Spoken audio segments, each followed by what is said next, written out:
Sonora FM.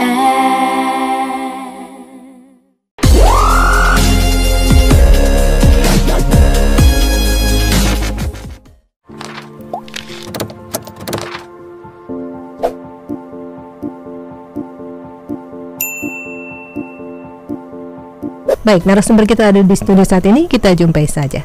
Pak Ismet, selamat pagi. Selamat pagi, Mbak Indah. Apa kabarnya Pak Ismet? Alhamdulillah sehat. Pertama kali ke Sonora? Ya, first time. Pertama. Baik, terima kasih waktunya. Ada juga Burlian Muhazzan, ini Duta Kopi Indonesia 2019. Bung Jan, apa kabar? Alhamdulillah baik, Mbak. Wah, sehat ya? Sehat. Banyak sekali. minum kopi kayaknya. Banyak minum kopi. Berapa gelas sehari? Enggak terlalu terbatas. Ya? Terbatas. Enggak terbatas. Terbatas. Baik, nanti kita akan berbicara lebih banyak lagi. Saya ke Pak Ismet dulu, ini terkait dengan membuka kopi Indonesia mendunia. Pak Ismet, bisa cerita nggak nih, kenapa Indonesia menetapkan Hari Kopi Nasional 11 Maret? Iya. Silakan. Jadi yang pertama, pertanyaan Mbak tadi sangat bagus. Apakah mungkin kopi Indonesia itu mendunia? Jawabannya sangat mungkin. Sangat mungkin. Sangat mungkin ya. Jawaban kedua, yang kedua pertanyaannya, Hari Kopi kenapa 11 Maret ya? Jadi kebetulan Dewan Kopi Indonesia itu didirikan pada 11 Maret 2018. Dan itu momentum itu dijadikan Hari Kopi Nasional. Ya. Jadi usianya masih baru sebetulnya.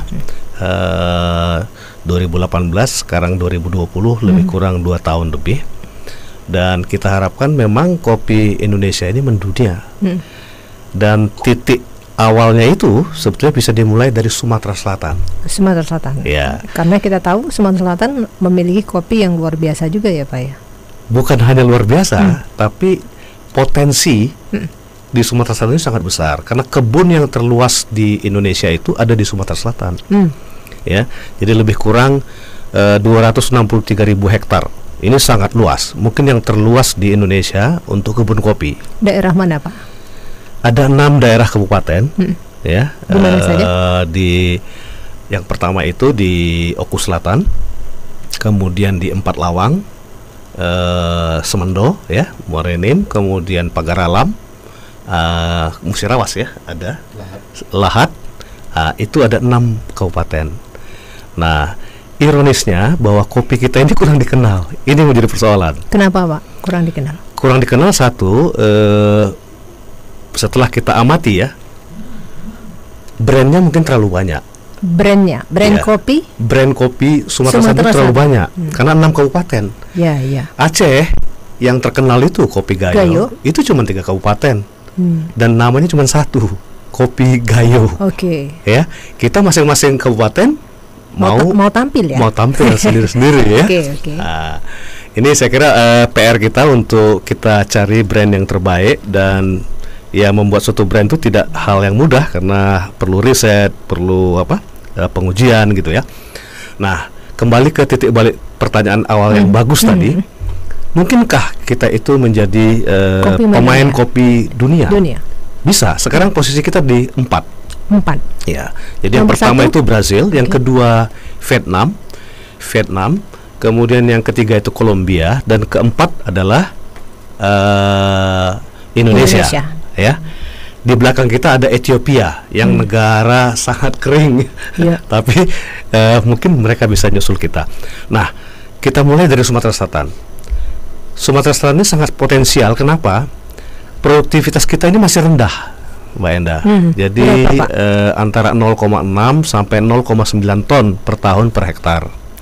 Sementara di Vietnam itu sudah mencapai 3 sampai 4 ton per tahun per hektar. Nah, artinya kita punya potensi untuk mengejar Vietnam itu 5 kali lipat. Jadi kalau 0,6 dikali 5 itu menjadi 3 kan? Nah, sekarang tidak usah 5. Kalau kita bisa 3 kali lipat saja, maka produksi dari Sumsel itu sama jumlahnya dengan produksi nasional. Produksi nasional itu sekitar 750.000 ton per tahun, ya. Dari Sumsel sekitar 150.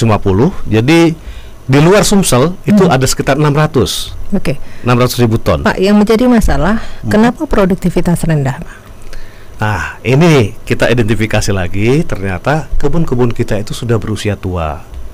Ya, sebagian besar di daerah-daerah yang bagus ya, itu pada zaman Belanda ditanam sudah hampir 30 sampai 40 tahun. Kemudian budidayanya setelah ditinggalkan penjajah itu sesuai dengan kemampuan dan pengetahuan petani gitu kan. Jadi ditanam misalnya sangat rapat supaya lebih banyak. Ternyata tidak seperti itu.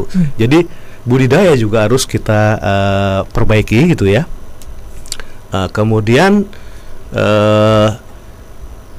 kurang ada pemeliharaan mungkin karena sangat luas. Karena sangat luas tadi mungkin dibiarkan saja hasilnya juga ada gitu kan.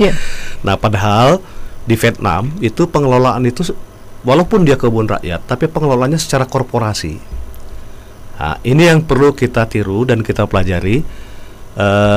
Kita mungkin mengejar Vietnam dan kita menjadi pemain nomor 2 misalnya di dunia, bisa, mungkin itu terjadi. Asal aja ada kemauan. Ada kemauan ya. Dan ini tentu peran pemerintah sangat besar. Karena hampir 100% kebun kopi yang ada di Sumatera Selatan itu adalah kebun rakyat. Nah, rakyat ini kadang-kadang dia tidak berdaya gitu ya. Maka harus diberdayakan dan ini harus sama-sama.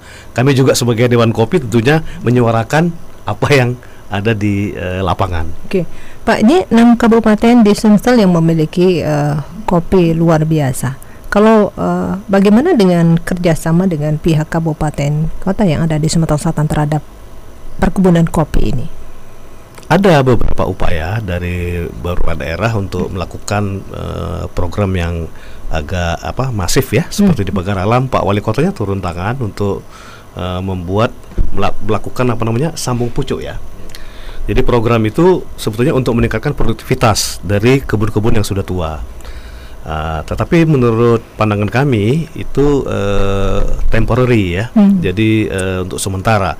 Untuk jangka panjang kita harus melakukan yang namanya replanting.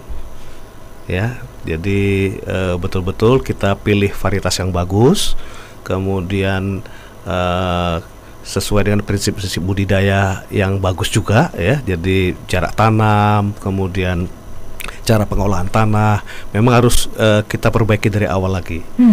Tapi itu kan bukan hal yang gampang gitu. Petani juga kan tergantung kepada kebun kopinya. Jadi mungkin secara bertahap bisa kita lakukan. Tapi blueprint roadmapnya ini harus dibuat mulai sekarang. Nah, misalnya kita mau capai menjadi pemain nomor 2 di dunia, maka 3 atau 5 tahun ke depan sudah kita buat rencananya. Sonora